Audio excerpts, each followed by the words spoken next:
All right, recapping the inaugural episode of LesPod with me today. I'm so honored. You can find her over at Coffee and Cults on YouTube or at her first channel, where she's constantly giving us valuable, entertaining, and insider lesbian content. Please welcome Lesbian YouTube royalty, Ash Silver. Hey, thank you so much for having me. I'm really excited. So excited to talk about this show that I feel like has kind of taken over that plot of thing the women-loving women community is obsessed with right now. Yeah, definitely.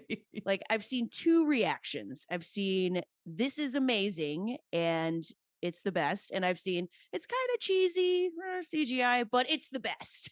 Yeah. That's what I've seen too. Like pretty much total everybody's into it. Yeah, and I mean, I said this in a video recently, like if straight people can have the CW, then we can have a show if they have a whole network. So don't you think this has like very much CW vibes? Yes, it's like a lesbian Buffy, which is teenage dreams. Yes. Oh my God. Yes. I was just reading about the short story author that this show is based off of.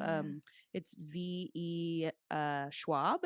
And she said that she wrote the short story with a pilot in mind. So I was like thinking like, oh, I wonder if she pictured it on the CW. And that's why it turned out with these vibes. Yeah. How do you feel in general about like vampire content?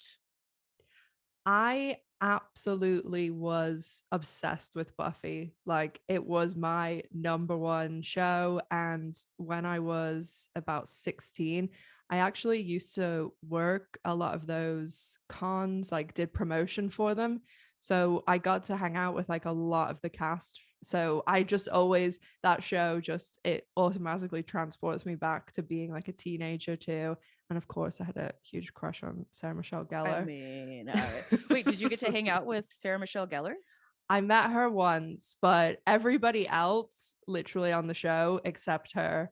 And of course, but maybe that's for the best. Well, they're all cool. I mean, yeah. Who's the coolest? I would probably say Emma Caulfield or Charisma Carpenter. They were just really nice and down to earth. On the show again? Anya and Cordelia. Oh, awesome. Okay. Yeah, cool. So they're really nice. And anything else? I mean, like I really do like some, like Interview with the Vampire and some of the older stuff. And then I actually managed a movie theater when Twilight came out. So I remember all that insanity. Ash, you managed a movie theater. I'm learning so much about you doing this podcast with you. That was my job. I was worked in a bar and made crazy great tips the first 2 years of university, and then later in grad school and that I did the movie theater thing.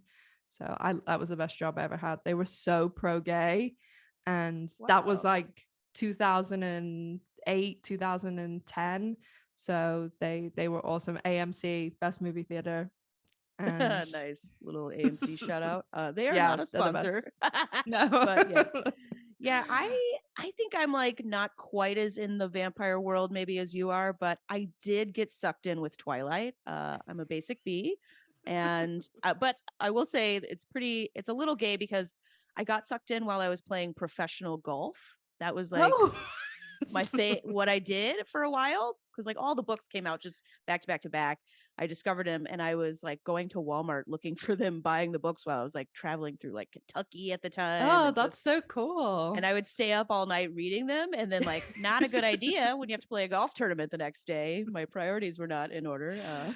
Just thinking about Kristen Stewart. Honestly, I had and have such a huge K-Stu crush. I think everybody. I do love her too. And it was crazy to me when she came out, because I was like, oh, she's straight, but man, for some reason, no, I had her pegged. You knew. Yeah. I didn't.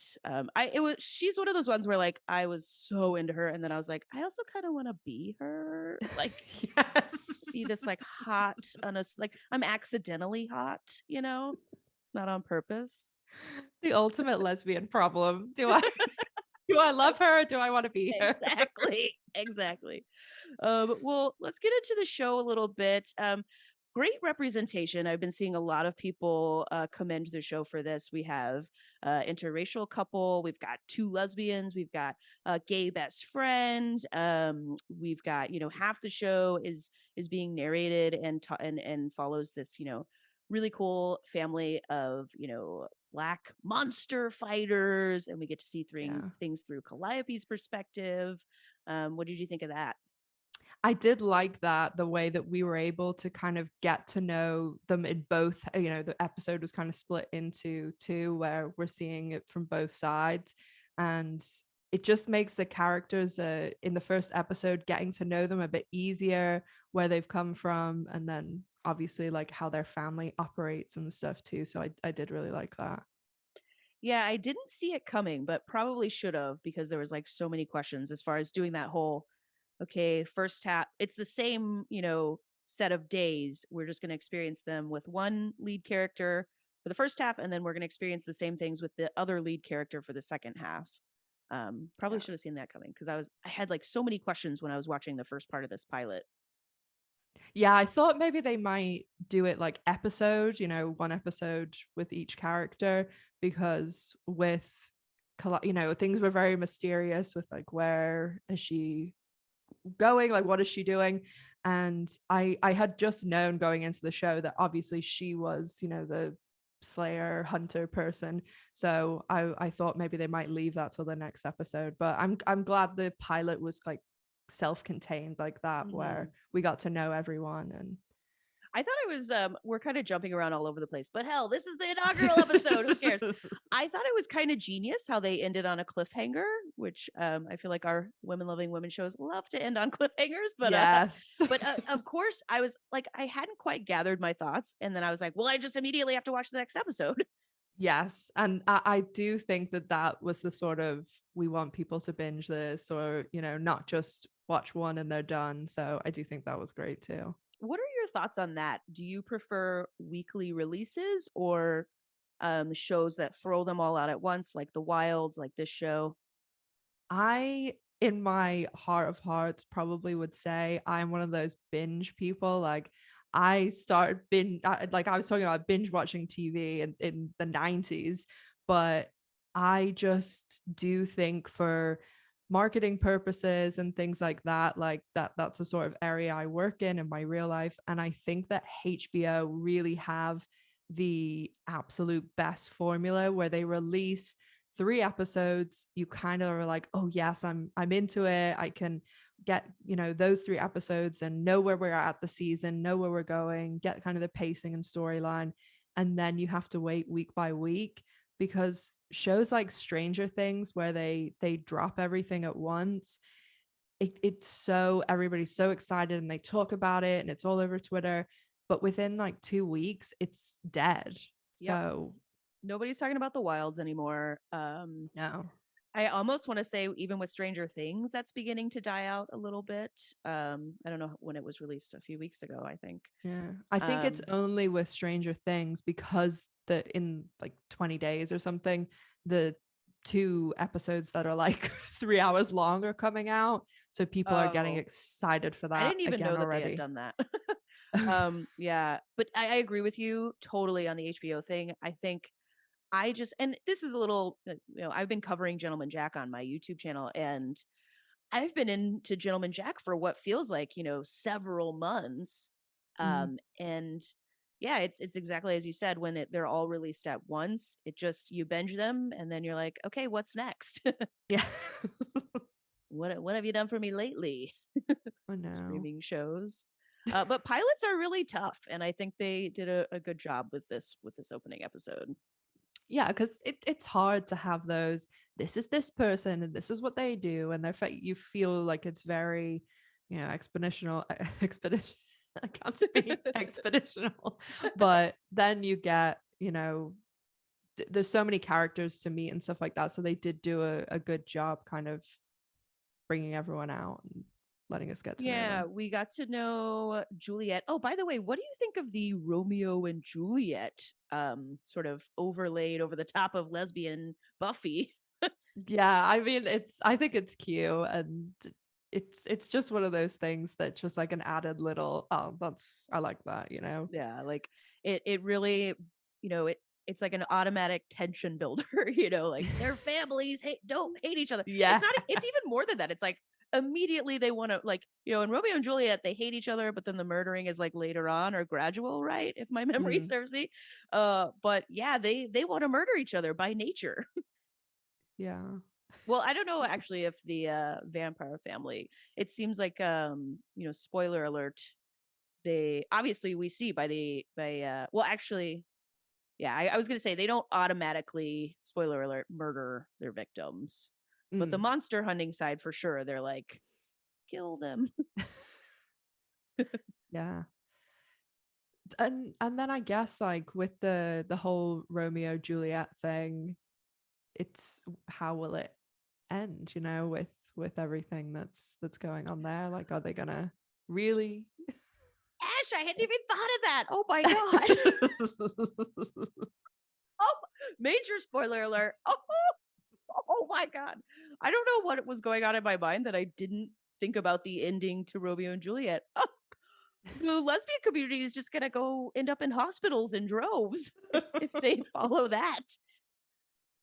We can't have that. Oh, we can't have that after killing Eve. No. No. No, Oh, no, oh, no. God, no, please, Jesus Christ. And the other plethora of shows that Right. do it.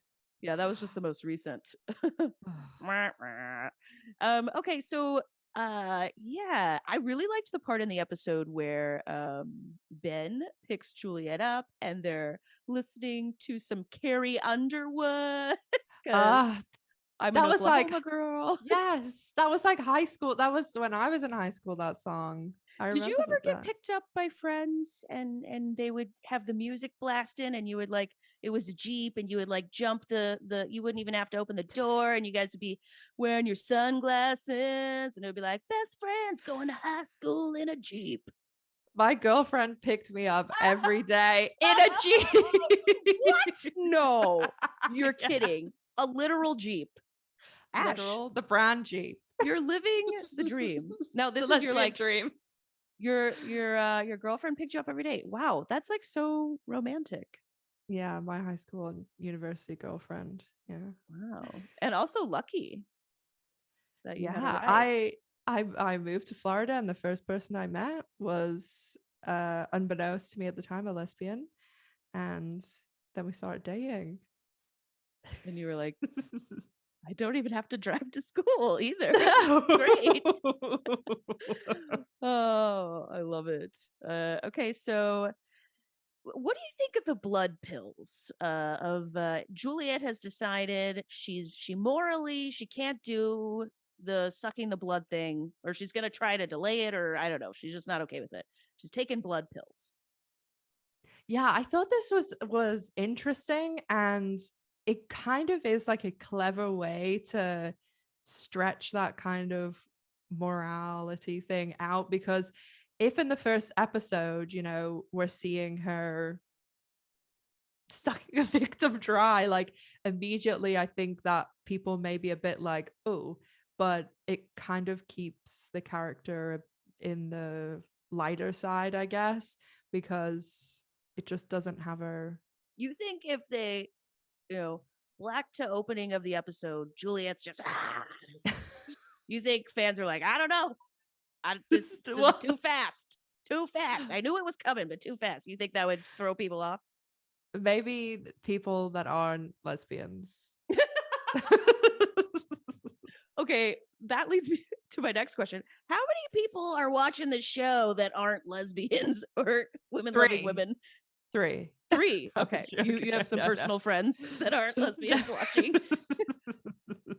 No, I think there's a good, it's probably a lot of the under 25, I'd say, like it's split pretty normally for a show with everybody watching it, because I just find people that age, like high school and maybe a little bit older, like my brother, he's 20, they would watch a show and wouldn't even care if the two leads are lesbians or something like that. Like I feel like my brother would watch the show and I'd be like, "Oh, you're watching the lesbian?" He'd be like, "The lesbian show?" Like what? You know, like they don't, in my experience talking to people that age anyway, they're a lot, Ash, more. you are blowing my mind right now. You have a brother and you're like, he would totally watch a show with two lesbians lead and like they're the main couple and it's all about ladies. And do you think he has like that's like a typical, are you saying like kids are just like so progressive now that young men are like, yeah, I'll watch a show with ladies? What is this, I mean, my brother 1959? is special. He's a good one, but yeah, I feel like his friends and things like that, they just they don't think that like that way as well. They're very like if my brother came down and I was watching the L Word, he'd just be like, "Oh, it's the L Word." Like it's not. He wouldn't be like, oh, oh, lesbian. I don't know. I'm just thinking of like millennial bro-tastic. Like when I was 20, I don't feel like my male peers would have any interest whatsoever in a show like this. Yeah, no. I do agree with that. That's so interesting. So you think it's just your Yeah. brother? You don't think it's like necessarily like kids are more progressive now? Because I do think kids are I more do. progressive. No, I do think they are. Like even the show, looking at the way in high school that they're just get like it's not a big deal, and the best friend Ben is like the football star, and the way that they're just so open in high school. I mean, I went to high school in Tampa, Florida, where it was very white. I literally was in high school with Kayleigh McEnany, Donald Trump's press secretary. So these are the Whoa. sort of Holy crap. people that I was in class with. And Wow. yes, I had a high school girlfriend, but we didn't like flaunt it. And we were like known as the gay ones. Oh man, people are like whispering behind your back. The Oh, nuns, the nuns, oh so. God. Well, But good kids now, like going through the yearbook, it's like lesbian couples, gay couples, it's a lot. I'm not saying every single place is like that, but definitely my old boarding school here, I some of my friends teach there now, and it's very LGBTQ, everybody, very progressive, non-binary, trans kids. It's not a big deal. that's so interesting because I think you're so right. And while we're discussing this, I'm just thinking about all the things specifically going on in Florida, Mm. where, the even though the kids have progressed, they don't give a shit anymore. The, government is like, keep Mm. queer stuff out of the classroom. And the kids then are going like, wait a sec, we don't care about this. We want everybody to be themselves. We don't care. And they're holding pro walkouts and things like that. So yeah, it's just really interesting. Yeah. Yeah. Okay, I'm gonna just keep with the randomness. Why do you think the fan base is shipping Margot and Talia? And is it because they're both hot moms? Yes, and I think it's the Elizabeth Mitchell factor too, because with her, you like, I think that's how I really learned what a lesbian was watching her on ER. And I think you have people even older than me that watched ER and kind of went through, she was on Lost. Like Lost was such a phenomenon for TV, and just carrying over, so that you could even have people watching the show purely for her, and then younger people being maybe introduced or like have seen her in a few other things, and just that kind of. And yeah, they're both Okay. hot Yeah, moms I too. think you're right. I think like that familiarity and yeah, the hotness and they do have Yeah. chemistry though. That's skipping ahead because they don't even talk to each other in episode 1. So I'm skipping ahead. Sorry. Yeah. and um, and the lesbians kind of love that yeah. hot mom thing. I mean, that's kind of like the appeal of Gen Q. Hot moms. Yeah. Oh, I love it. Okay, so let's just get into the party a little bit. Did you like the party scene? The what did you think of the spin the bottle. Nobody cares that Ben stops it and just rigs it for our two leads. I didn't mind. I was cool with it. What did you think of that? Yeah, I thought it was cute because it's just like, let's just get straight to the point here. Yeah, let's get these ladies into the closet and see what happens. It's kind of funny. The show is so progressive, and we have them going into the closet where a lot of action takes place. Um, and yeah, and then as things get going, what was interesting is before you see the end of the episode, at first for me, because I'm like I wasn't catching on, I guess, enough, but I was like, oh man, Calliope is not as into the makeout session as Juliet is. And then you immediately see why. But then actually she is into it right before the fangs come out and everything. They get really into it. Yeah, and I also just think that they were super brave because I mean my experience with lesbians is like literally, I mean, you could be going into a closet and making out and they're like, are you sure that you like me? Like I could have said something more graphic there, but you know. And Yeah. the whole like I guess you know the U-Haul thing too, but they're very like, are you sure that you like me? And then they were just like in there and off to the races. So They were. Yeah. And what's funny is like Juliet, it seems so shy and like unsure, but in the closet, yes. she really the shyness leaves her. What's that? What the feminist something like that. I'm in the street, freak in the sheets or Sheets, something. yeah, something like that. Yeah, that's speaking of Gentleman Jack, that's pretty much what Ann Lister says at one point about Ann Walker. Oh, I love how she's so polite in the streets, but then ferocious. But she says it in that amazing, classy, elegant British way. Do you ever, speaking of you, so you went to high school in America? Okay, so I was gonna ask you what it was like watching like an American high school show, but you already lived that experience, so super relatable. Yeah. I mean, I moved my junior year and it was strange at first because I was very much like, oh my God, this is just like on Bring It On. And Bring it on. Mean Girls had come out like literally 2 months before I moved to Oh. America. And I was like, oh, you know, they won't be like that. And then someone came up to me and said to me, you know what? Your English is amazing.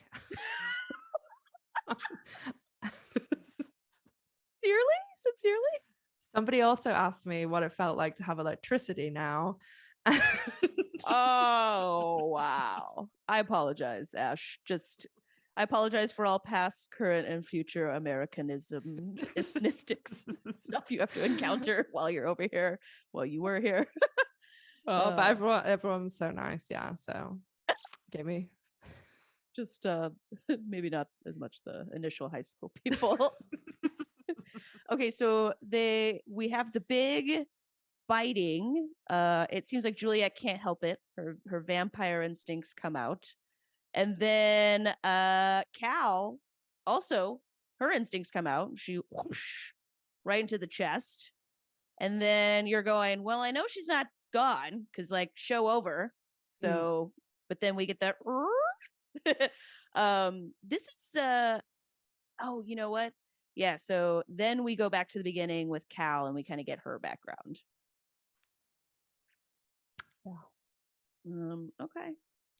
Yeah, so then we go through with her family and I initially I was like a little I didn't know what the setup was, if it was like Cal and her mom and dad and then grandma and then two brothers or what was going on, but I think Apollo and Theo is Talia and Cal's dad, are they both?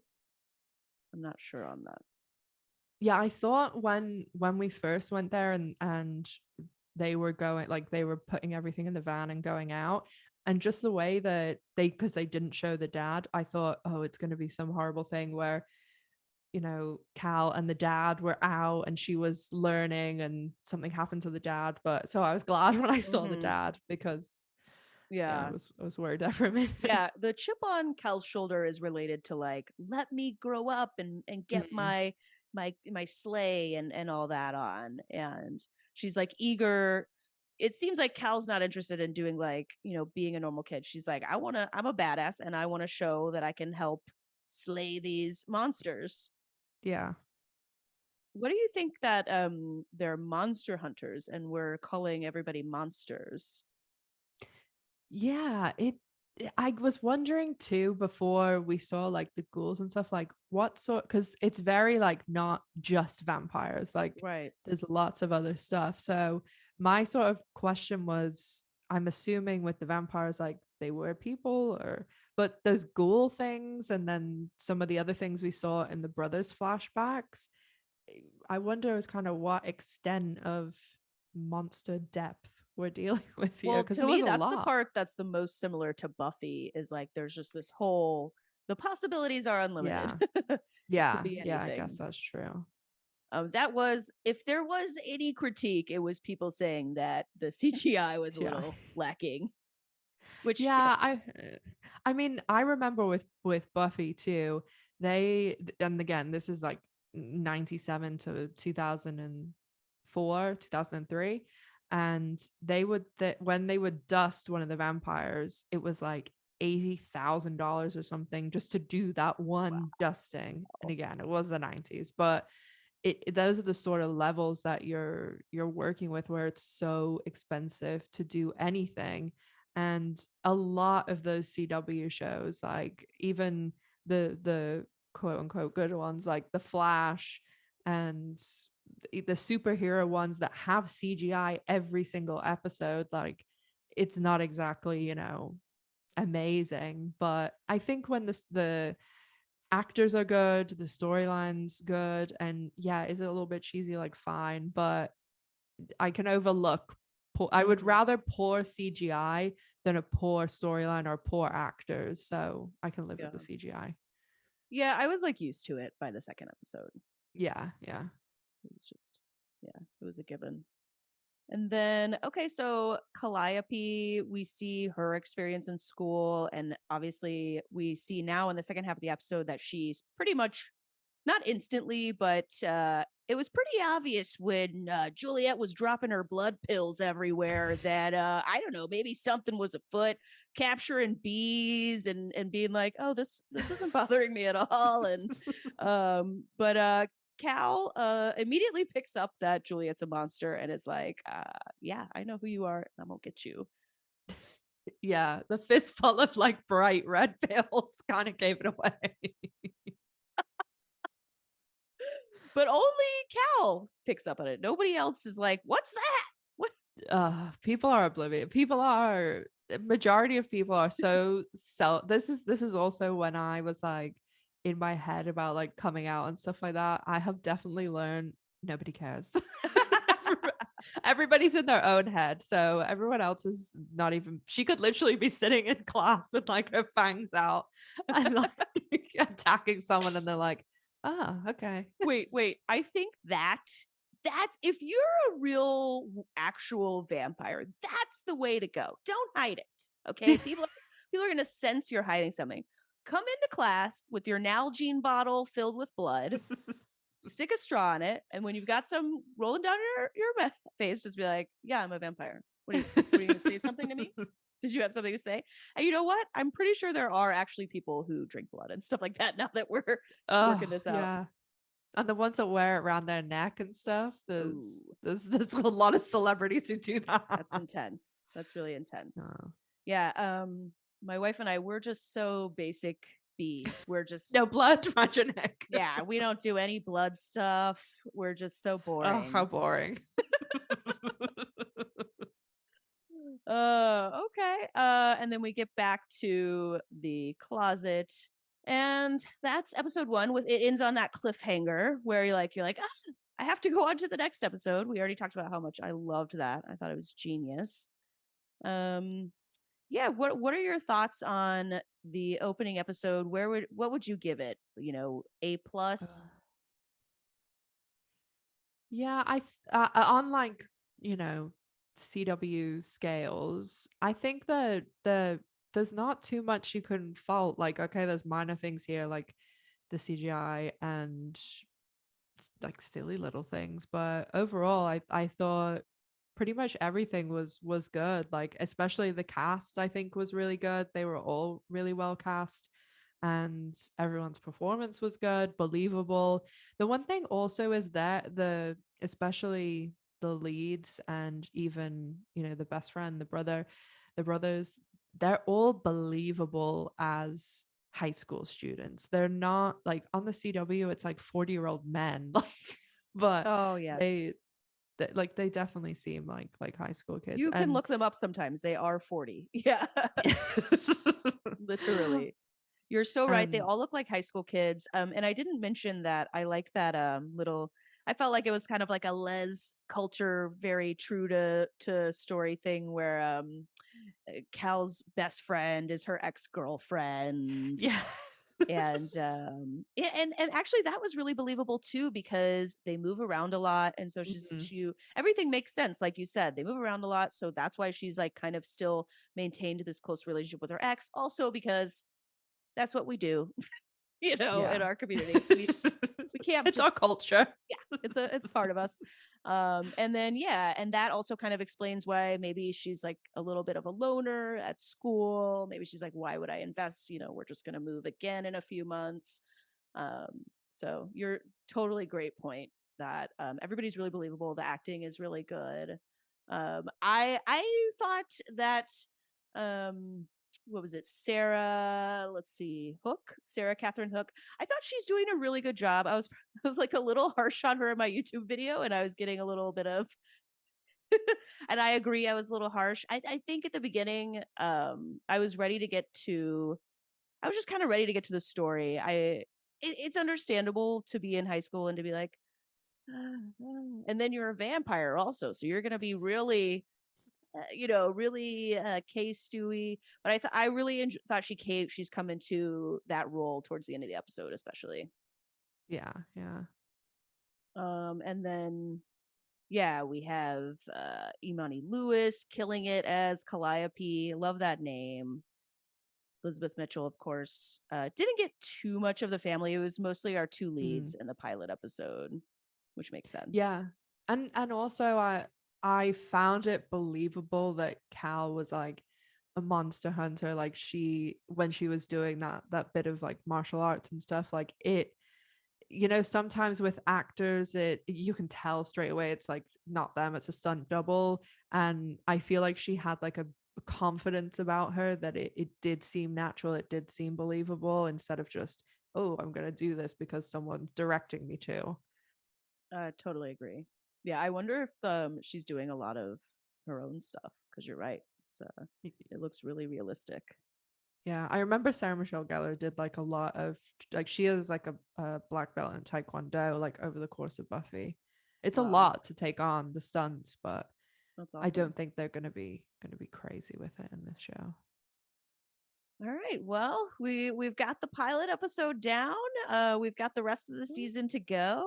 And I'm yay! excited to see where things head from here. Me Um, too.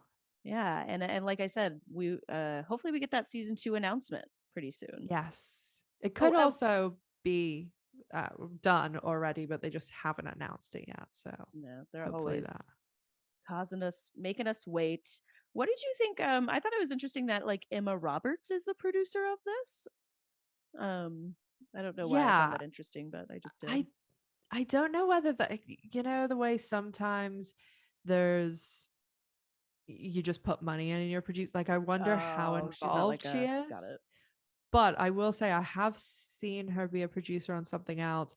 And just because she is quite young, I would say that that she maybe had some creative decision, because, you know, literally, again, to use Buffy as an example, they had two producers on credit the entire 7 seasons that never stepped foot on set. And it was just like a contract thing from the original Buffy movie.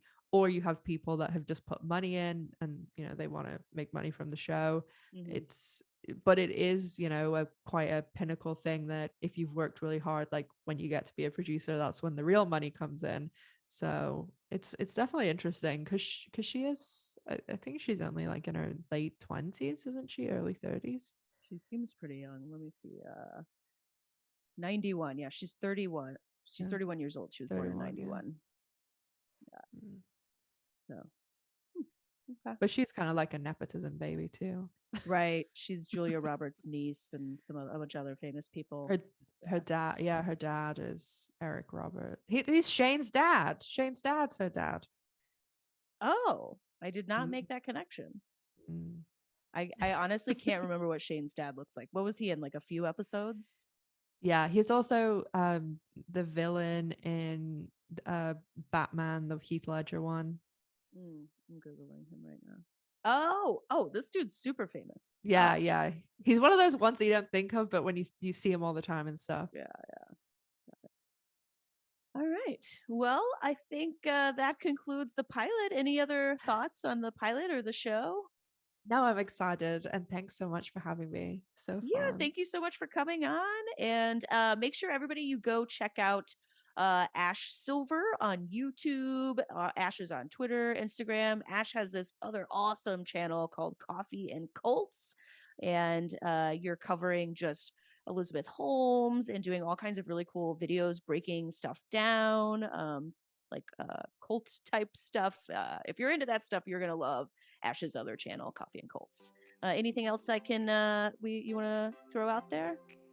No, just yeah, check the YouTube out. I Thanks will so link much. all of this in the description so you can easily follow Ash. And yeah, thank you so much for coming on. Thanks. Enjoy the rest of the show. All right. Yep.